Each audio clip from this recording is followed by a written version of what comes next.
Good evening, everyone, and thank you for joining the Jerusalem Press Club's annual event marking International Holocaust Remembrance Day coming up this Friday. Today, we'll take a break from our regular programming, which usually focuses on the intense Israeli and regional news cycle, to focus on an issue that rarely makes headlines but persists more than 70 years after humanity's greatest genocide. Our evening will be divided into two components. We will begin by addressing the matter of coverage of anti-Semitism at a time of increased polarization between communities in the West. Then we will discuss what can be done to improve awareness and who should be taking the lead. Finally, we will examine the various possibilities for dialogue and discourse in a changing diplomatic map ahead of the 3rd anniversary of the Abraham Accords. We will attempt to cover several continents in the short time that we have, so bear with us. Joining us live are two very special guests who have spent their lives studying the field and acting on behalf of the victims of the Holocaust. Dr. Efraim Zuroff, a published historian and the director of the Shimon Wiesenthal Center in Jerusalem. He is considered the #1 expert in the field of locating and bringing to justice Nazis across the globe. We also have Ambassador Colette Avital, who is chairperson of the Center Organization of Holocaust Survivors in Israel, Vice President of the Conference of Material Claims Against Germany, and Secretary General of the World Jewish Restitution Organization. A career diplomat and politician, including Israel's ambassador to Portugal, she served in a range of positions advancing Israel's foreign and defense policy, education, immigration, and other fields of society. Finally, addressing us in a pre-recorded message that will also serve as a basis of conversation for our final topic is His Excellency Ahmed Obaid Al-Mansoori, founder of the Crossroads of Civilizations Museum in Dubai, home of the Arab world's first Holocaust exhibition. He was a member of the United Arab Emirates Federal National Council and served in a number of committees and organizations at the federal level on industry, technology, education, Islamic affairs, and more. We are truly honored to have everyone participate in the program. So let us begin. We'll start now with Dr. Zuroff. If you may, I think my first question is, given your work on uncovering Holocaust distortion, if you think you can draw parallels between maybe modern day incidents whereby anti-Semitic attacks are misreported or perhaps even ignored in best case, or even covered up in the worst case, how do these relate maybe to your findings? I think there is a similarity because, as you said, a lot of the anti-Semitic incidents are underreported. We also have to keep in mind that quite a few of them are not even submitted to the police because there's this feeling in certain Jewish communities that the police won't respond. I think in New York City, there hasn't been a single person who's actually been convicted and punished for an anti-Semitic incident, and there have been plenty of them. And as for Holocaust distortion, this is something that unfortunately has been to a certain degree under the radar. And it's a very bad thing because it's important to call out these governments who are manufacturing false narratives of the Shoah to hide their own crimes.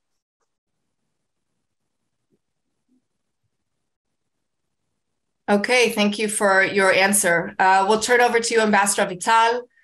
Do you think that anti-Semitic acts get enough coverage when they occur? And are there maybe areas we hear more about it, even though it could be just as extensive in other areas? I have to say that I'm really not an expert about anti-Semitism. I thought that because of we're marking International Holocaust Day, we will try to speak about why it is done and exactly what is the purpose and what do we achieve or don't achieve through it. And I think that there is a connection, obviously. How the media covers anti-Semitic events is not my field of expertise. I think it is covered very much so, but I think that probably the social media have a very important role in promoting, as much as we are fond of democracy and the social media have added to democracy, they have also enabled people to be able to come up and promote racism and antisemitism, and that is certainly one of our concerns.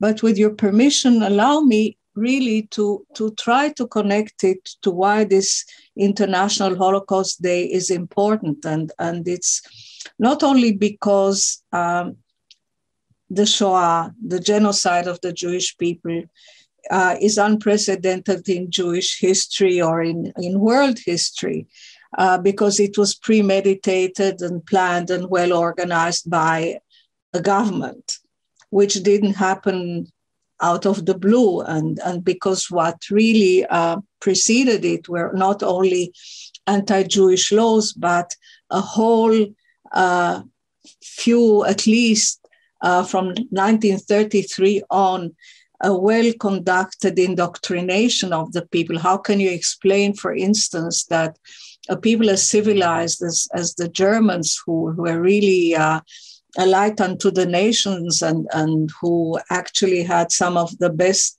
musicians and philosophers, fell into the trap and perpetrated? There were also perpetrators.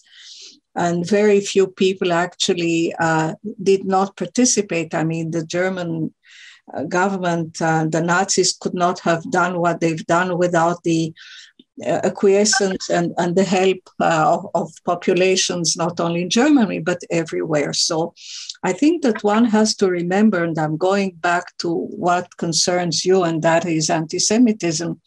It would not have been, you cannot explain, and you couldn't have reached the point where Jews were exterminated as cockroaches unless that anti-Semitic and racial indoctrination was in place. And I think we have reason to concern today because some of these racist theories are spread in the world. And I think Dr. Zuroff rightly said that some of them pass under the radar, but we see what is happening in countries like Poland and Hungary and Russia and even Italy, where basically there's not exactly a denial of history, but a rewriting of history to embellish their history. And if the Poles will say to you, well, we have been the victims, maybe there's a grain of truth in that. The problem with distortion is that there is always an element of truth,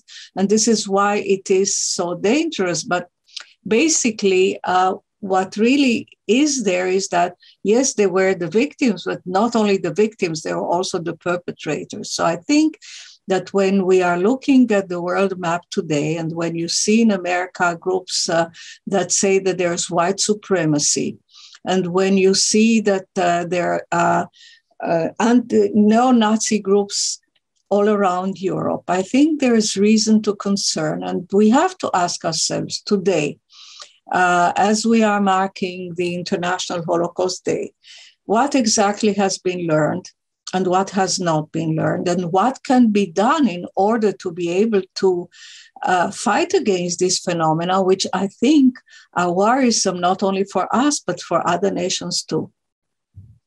Thank you, Ambassador. I think now we're naturally segueing to the next section, which is what can be done. You mentioned social media as a platform for anti-Semitism, and of course, we see also rampant Holocaust denial all over the networks, whether it's Facebook, TikTok, Twitter, otherwise. And I would like to get both of your opinions on this. Should regulators be doing more to prevent the spread of this, and how does this affect the thin line between freedom of speech and really the spread of disinformation that is dangerous at the end of the day? Dr. Zuroff, we'll go back to you before getting the ambassador's response. So first of all, the problem is the following. How do you get a country to change its historical narrative? We assumed when these countries made the transition from dictatorship or communist dictatorships to Western democracies, and they wanted to enter the European Union and NATO because they needed their protection, obviously. There was a fear that the Russians would return, of course. We assumed that they would adopt the regular narrative that we know as far as the role of the perpetrators, who the perpetrators were, et cetera, et cetera, et cetera. But that's not what happened. Instead, we got a totally false narrative that basically they acknowledge that the Holocaust had taken place, but terrible tragedy, the Germans came and they murdered our Jews. So, I mean, if you take a look at a country like Lithuania, where 96.4% of the Jews were murdered, 90% of them near their homes by shooting. And there were less than 1,000 Germans in Lithuania during the Nazi occupation. It's obvious that the Nazis had plenty of help. And you can go on. The Romanians didn't murder Jews. They murdered Jews, and how? Go look what happened in Odessa, for example. The Hungarians, the greatest crime was indeed the mass deportations to Auschwitz, but they murdered Jews in Commemorates Podolsk, who were kicked out because they didn't have Hungarian citizenship. They murdered Jews in Novi Sad. They murdered Jews in Budapest after the Szálasi regime came to power, was installed a Arrow Cross, which is the Hungarian fascists. So, this is absolutely, first of all, unacceptable. But the question is how we would assume that the EU could do something about it. But even IRA, the International Holocaust Remembrance Alliance, doesn't, with all its efforts to combat Holocaust distortion, they have not found a way to convince these countries that they have to tell the truth. Ambassador Avital, do you agree? Are there tools to perhaps encourage these countries to tell the truth, or are we? First of all, I would like to say something positive, and that is that there is a, how shall I, in French, they say prise de conscience. There is a will to combat anti-Semitism at the government level, whether it is each country that has appointed a special envoy and there are national plans, or whether it is at the level of the European Union. An effort is being made. People are, I've been in Romania a month ago, and by chance I was invited to participate in the interministerial forum. All the government ministries were represented there with plans how to work against anti-Semitism. And by the way, in Romania, and I'll come back to Romania because this is the country where I was born. In Romania, there is a law that now has made education, Holocaust education, compulsory in high schools. And I think that this is an important tool. I am much more for education at every level than any other tool and any other means. That is what I believe in. Without education from the lower level, there's nothing you can do afterwards. And working on the various platforms, yes, I think that there's a difference between freedom of speech and incitement. And this is basically, by the way, also apparent in the Israeli law. There are definitions of what incitement is all about. And I think that this is something which can be done in other countries too. Not that there is no incitement in Israel, not that there is no sometimes jokes about the Holocaust, which I don't like, in the name of freedom of speech, but there is a limit. And there are also positive things that can be done. Even though I'm older and I'm not one who has already taken part in the TikTok generation, things are done today on TikTok, films about Jews and Judaism, which are positive to combat anti-Semitism. So yes, I think there are tools, we have tools, and we have to be able to use them as much as possible, yes.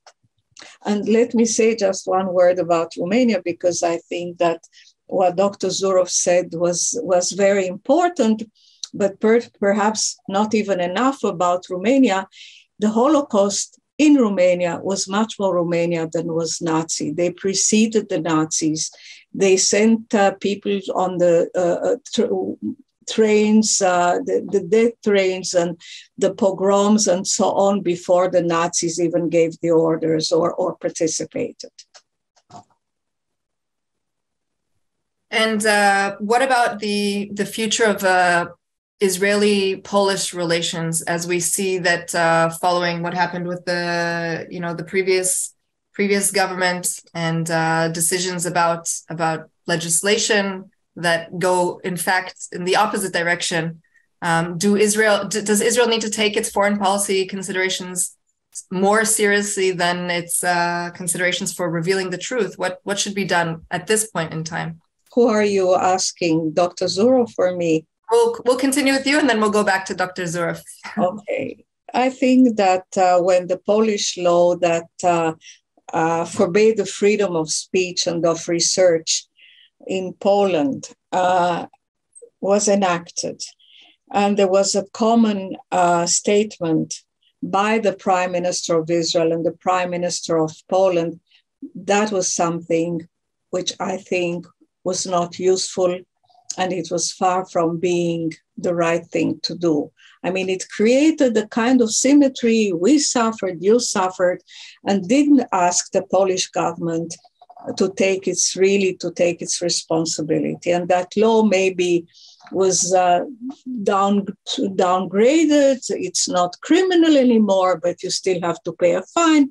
And it's there to intimidate free research. And I think that we are not speaking out enough about that. There are what you call raisons d'etat. There are state and government interests. And Israel needs Poland for its policies, for its support in the European Union. I am one who does not believe in that. I think that there are certain limits. I think that even though I worked in the Foreign Service for many, many, many years, and the raison d'etat is something that I have promoted, I think that there are limits to that. And I think that when it comes to the Jewish question and to the responsibility of people in the Holocaust, we should not keep quiet about that. And Dr. Zuroff, what do you think? Do you think that Israel needs to become, the state of Israel needs to become more active in combating the distortion that you manage to reveal on a daily basis, or do we need to stay out of it? It's no question that if Israel doesn't protest, these countries feel that they have a green light to do whatever they want. If Prime Minister Netanyahu goes to Lithuania and he praises them for the way they're commemorating the Shoah, and I mean that's like praising the Ku Klux Klan for improving race relations in America. This is absolutely mad. Now he had a strategy, and he wanted to create a wedge between the Western European members of the EU who are obsessed with the Palestinians and the Eastern Europeans who couldn't care less. But it didn't necessarily work. We got a positive vote here and there. But if he comes and says that, I mean, they feel that they can say whatever they want. And believe me, they're nothing like lying about killing Jews. And they're experts in Lithuania, in Latvia, in Estonia, in Ukraine, in Romania, in Hungary, in Poland. That's the story. Yeah. Well, in Romania, at least they combat against it. And I wouldn't put Romania in the same bag. But still, again, what we're talking about, Dr. Zuroff, unfortunately, is what we call realpolitik. And it's true that the strategy of the Prime Minister has been in the past and probably remains to draw a wedge between certain countries in Europe and the European Union in order to defend Israeli interests.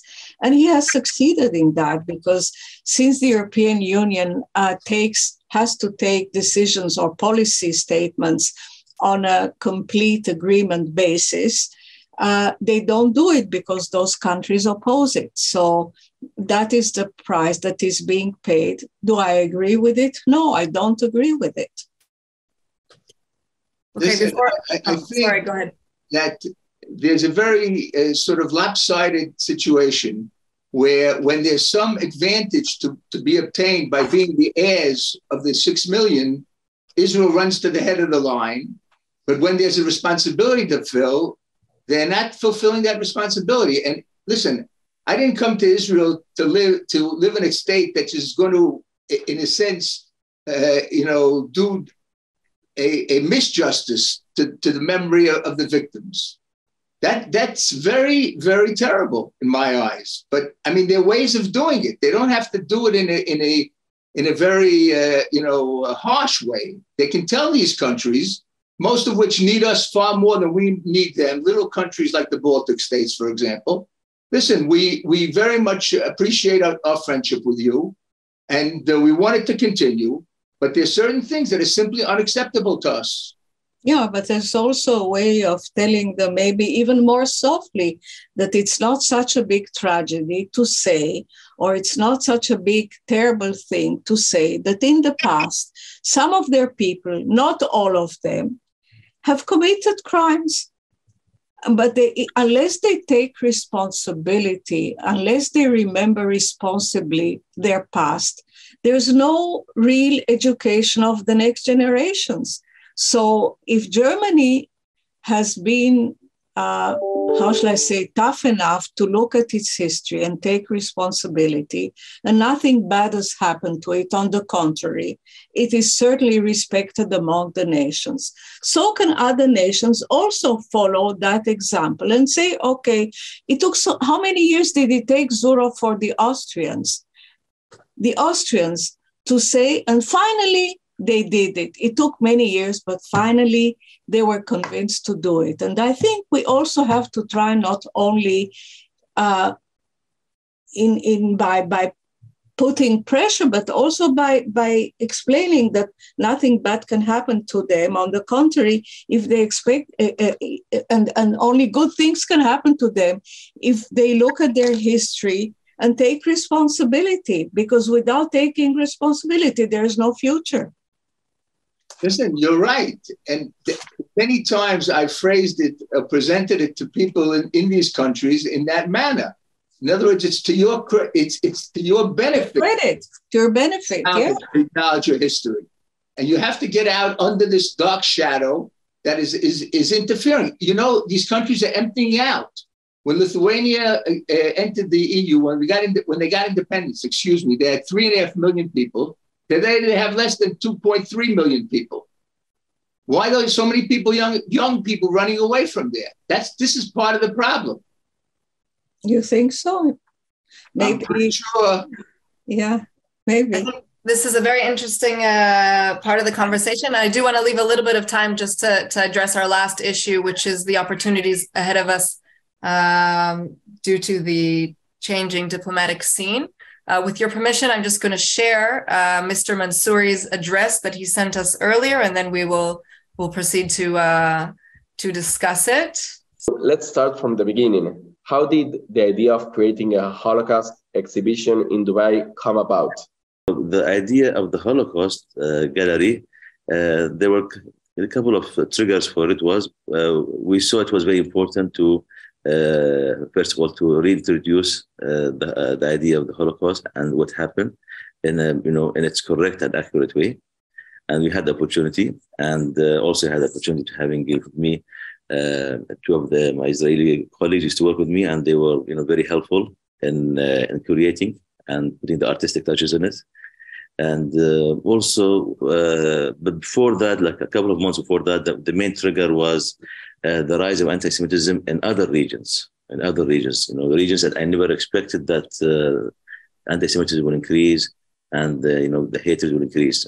So I saw some images which were very disturbing, and before I thought it will never happen, But when I saw these images, and especially in certain continents which were supposed to be more civilized and more democratic, and then I realized, I was wrong. So that's why it was very important to introduce it and to send, the message to the world, that the Middle East is, again, it's a place, it's a safe place. It should be away from all of these negativities. And thanks God, we never had such massacres. There were before wars and massacres, but on the war level, but not as such racist and, in the way of genocide level. So we think it's very important to reintroduce the idea of the Holocaust, what happened there in the region. Especially, there are many people either in denial or in refusal to talk about it. So it's an opportunity for that. And secondly, to learn from it, and to make sure that, send the right message that, when the Israelis and Arabs, they are working together peacefully, I think that so many miracles can happen. One of these miracles is to really contribute to the stability of the region, to change the game from zero-sum game to win-win game. To what extent does the museum contribute to combat the rise of anti-Semitism and other forms of hate that have been seen around the Arab world in recent years, mainly on social media? Is there a different change of perception from the people that participate in the exhibition, or how do you perceive it? From the beginning, when I mentioned, and I had the intention to mention that, we started the museum publicly from 2012. Before it was from 2006, 2011 in my house. It was a private museum. Then I made it public. I'm the owner, but it's made public from 2012. It was by invitation from the government because they love the concept. They said this reflects the culture of the country. They give me the best house in the historical area. So from beginning, we have items from the Jewish world. We have items from the Jews. We have things from whether personal or religious, and very beautiful artifacts we have there. And we have people come there to the museum. I notice when people come to the museum, if they leave their political hat, their judgmental hat, whatever hat outside, they get into the journey. Museums in the world, I think it's a universal thing. People respect museums. People respect facts. And everything there we have documented. So when people go there, when they see the fact, it's different. And honestly, the most people who get excited, about the Jewish items are the religious people, the Muslim religious people, because, there was a virtual wall before. Virtual wall, they have not seen it. And, deeply, I believe there's no hatred deeply. Whatever is happening is political. When people are politically led, and people were politically led by politicians, by their leaders, and negative things happen. And this from both sides. We hear many story types from both sides. And that does not bother me personally because I know this is natural. But deep inside, I know if we create the right platform for stability, if we can really contribute to the change of the game from zero-sum game to win-win game, at the start of the mentality of both nations, I think, we will go back to the golden age when the Jews and Arabs used to live together. At the time Middle East was the shrine of knowledge, of religion, of principles, of values, which were contributing everywhere. So all of the main universal values came from our region. So I think, it's not too late. We can do that one. And the peace between Israel and the United Arab Emirates, it's a very beautiful example. And our museum, from people to people, and also the Abrahamic family house in Abu Dhabi, these are only, catalyst projects to show the people, it is possible. Everybody can practice their religion. Everybody can be themselves next to each other and accept one another in a different way. Dr. Zuroff, we'll begin with your response. A fellow historian whom I'm sure you know and admire, Bernard Lewis, argued that modern anti-Semitism in the Arab world was largely nurtured by anti-Semitism in Europe going back to the Middle Ages. Given your experience and everything that you've learned, do you believe that decades and perhaps centuries of indoctrination, that is a hatred of the Jews in this case, can this be reversed? To be perfectly honest, you know what the Talmud says about prophecy after the destruction of the temple. It's only given to fools. So rather than be a fool, I'll admit that I really don't know. It's very hard for me to assess. And I haven't seen the museum in Dubai. It's in Dubai, right? Yes, sir. So I haven't been there. I haven't seen it. And I haven't had a chance to speak to the organizers and to learn more about what's going on over there. Okay, I have a follow-up question for you that one of the participants is asking that has to do with your response to the social media question that we asked earlier, which I believe is also relevant to this part of the conversation when we're talking about the spread of anti-Semitism online. If you can maybe elaborate on that. Social media, yeah. So listen, social media is one of the causes of the incredible increase in anti-Semitic incidents. And the companies who should be doing the supervision have been very late in beginning to really supervise and take off harmful and anti-Semitic and hateful messages. So I know that our people in Los Angeles, in America, are in constant, continuous conversation with Facebook, with Twitter, with all these, these bodies. So there's some improvement, but as it is, it's basically flooded. That's the basic difference between the past and the present. That's what didn't exist in the past, and it has a tremendous presence today. And unfortunately, it's encouraging not only anti-Semitism, other forms of hatred, and other incidents like these shooting incidents in America. That's also part of it. People Right. go on Facebook want to be famous, and then they kill people. It's absolutely nuts. Okay, thank you for your answer. I will just emphasize for those of you who are writing, asking, the full video of Mr. Mansoori's address can be found on JPC's YouTube page, and we'll definitely share the link with you afterwards in the email for anybody who wants, as well as the chat box here. Going back to his remarks, Ambassador Avital, I would like to get your 2 cents, assuming that it takes longer for a substantial change to occur within societies in non-democratic regimes, following policy changes at the top. How optimistic are you that these long-term and these developments can be long-term and permanent, and not just a sign of temporary times? First of all, let me say that I'm full of admiration for Mr. Al-Mansoor, for his courage. Look, the guy makes a private museum in his home in 2012. I mean, there's pioneering in that, and there's courage, and it's something outstanding. And today, maybe it's easier, and today he has more support. But I think that this is very important. It really starts perking through. And I'd like to tell all of us, or to tell all of you, that there's an organization that in Paris by the name of Aladdin, who has been doing this kind of work for years in the Arab countries and in Iran. And it's also pioneering work. And I think that it perks through. It will take many years. It definitely is also a question of policy, because the Arab states wanted, or were the enemies of the state of Israel, or wanted the state of Israel to disappear. They also promoted anti-Semitism. It was a matter of policy, and there was a purpose in it. So it is very difficult. It was very difficult to combat it. I think that slowly and surely the Arab world has started opening to Israel. I'm listening carefully, and even if Saudi Arabia says we will continue to do business under the table with Israel, they say the word Israel. Remember years when the word Israel didn't exist on the maps. We didn't exist at all. So I think things are changing, and it will take many more years.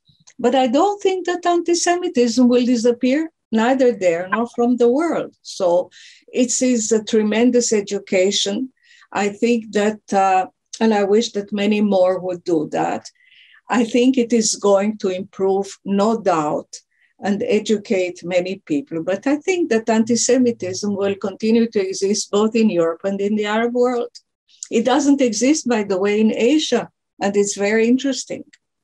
So one has to try to learn why and how come that it doesn't exist there, and why, for instance, the Chinese have such a tremendous admiration for the Jewish people and the Jewish mind, and they think that we are the most clever, while on the other side of the world, people say that we want to rule the world, and they're all the conspiration theories. So right. I think something people call it reverse anti-Semitism, even. Yeah. This it doesn't, these diplomatic developments don't occur in a vacuum, and I think one follow-up question should be whether or not you think that Israel's political situation vis-a-vis the Palestinians can affect these warming ties. Like if something extreme happens locally, whether it's, flaming up of the situation around Jerusalem or something like that, can we foresee maybe a change to this attempt at educating the Arab world against anti-Semitism, or these are two entirely separate issues? Well, the Palestinian issue is not as central as it was in the past in the Arab world and in the Arab mind. And many of the Arab countries have learned slowly but surely that they have first to promote their own interests. And evidently, if they're Abraham Accords, it was not only for the love of Israel, definitely not. It was because of their own particular, maybe economic interests, maybe strategic interess. Vis-a-vis Iran and others. So I think those will be maintained. But do please remember that even though those agreements were signed, there are reservations about the Palestinian issue. And I'm afraid that if and when, and I hope this will not happen, things may flare up in the territories and with the territories or in Jerusalem, they will have their impact. I think that you've seen the reaction in Jordan immediately, and the trip of the prime minister there has not been in a vacuum. And therefore, unfortunately, and let's hope that this doesn't happen, but if there is another form of violence flaring up, it will have its impact on those agreements, and we will pay the price. Very likely. We're running out of time. We have time for one more question, I think, before we move on to closing remarks. Dr. Zuroff, one journalist is asking, and I think it's in reference to perhaps to Ukraine, but he's saying that there's a claim that exists that while we, the Jews, Israel, have condemned the world for looking the other way during the Holocaust, while the Holocaust was happening, we in fact are doing the same. Not to compare the two events, but when something of this extent comes up, whether or not we should be more verbal, more active. This is the claim, and what are your remarks? Well, I have to say that Ukraine is not one of my favorite countries, but they certainly deserve humanitarian assistance, and Israel has extended much humanitarian assistance to Ukraine, and done whatever she could within the parameters of the foreign policy situation. We have relations with the Russians, of course, and Russia is a key player in Syria, and it's something that very much affects Lebanon as well, and we have to be very careful. So, I mean, Zelensky said, we helped you in the Holocaust. Well, I would say I would say every Ukrainian who helped a Jew, I can find 100 who murdered Jews. So, listen, on both sides, they're lying, okay? Putin said he's going to invade Ukraine on February 24th to denazify the country. Ukraine is not a Nazi country. Okay, what is true is that the heroes of Ukraine, of modern Ukraine, independent Ukraine, were mass murderers. If it's Stefan Bandera, if it's Roman Shushkevich, both of the OUN, the Organization of Ukrainian Nationalists, that's a fact. But that's not a sufficient reason to go and commit war crimes and kill civilians in Russia. On the other hand, when the Russians attacked Bucha, one of the suburbs of Kiev, so the speaker of the Rada, the Ukrainian parliament, is already saying this is the Holocaust of the 21st century. So, I mean, here you see classic examples of distortion on both sides. And we have to be very careful in what we're doing. But I think I'm happy that we've supplied Ukraine with a lot of humanitarian help, that we've opened the doors to bring refugees from Ukraine. We've done what we can do. Ambassador Avital, you definitely had a response there, so I'd like you to elaborate a little bit on it. Well, there is a struggle between the heart and the mind. And there's a struggle between what we want to be, what we should be, and the realpolitik. And it's true, what Dr. Zuroff said is true. We could not get into a conflict with the Russians. This is the last thing that we should do. On the other hand, I'm sure that we could and should have done much, much more, certainly at the level of the public in Israel. The public was much more silent. Look at the public. I mean, something has changed if you look at the public reaction in Europe among the Germans and the Poles, etc., who really went out of their way to help. And true, we have gathered in Israel at least 500 Holocaust survivors from the Ukraine. We have enabled some to come in, but I think our policy at one point of the Ministry of Interior of not allowing more Ukrainian refugees into Israel was not something we should have done. That was something which I really condemned. So I think we could have done more in extending more help to the refugees, for instance. Dr. Zuroff, any closing remarks that you'd like to give? I'm hoping that the next Yom HaShoah situation will change and that there'll be improvements in terms of the willingness of these countries to tell the truth. And we're trying to do whatever we can to do that, like writing books and films and things of the sort. But only time will tell. You know, it's interesting because it took France 50 years for Chirac to accept responsibility for Vichy. So if it took France 50 years, France is a major country, a much stronger country than these little Baltic states and others. Maybe we have to wait 100 years. I don't know, but I won't be around by then. Ambassador? No, I fully agree. And what I have to say is, number one, that we have to be able to put our minds together and combat anti-Semitism as much as we can and everywhere. But also, I think that we have to think much more today in terms of education. Certainly at high schools around the world, because memory is fading, because the last of the Holocaust survivors will not be around anymore to say, I was there. And therefore, since memory fades and there's a lot of ignorance around the world, that encourages anti-Semitism. And therefore, we should put many, many more efforts in education. Okay, I think that's a good place to conclude. I'd like to thank both of you, Dr. Efraim Zuroff and Ambassador Colette Avital, for your time. Thank you, Talia. Thank you.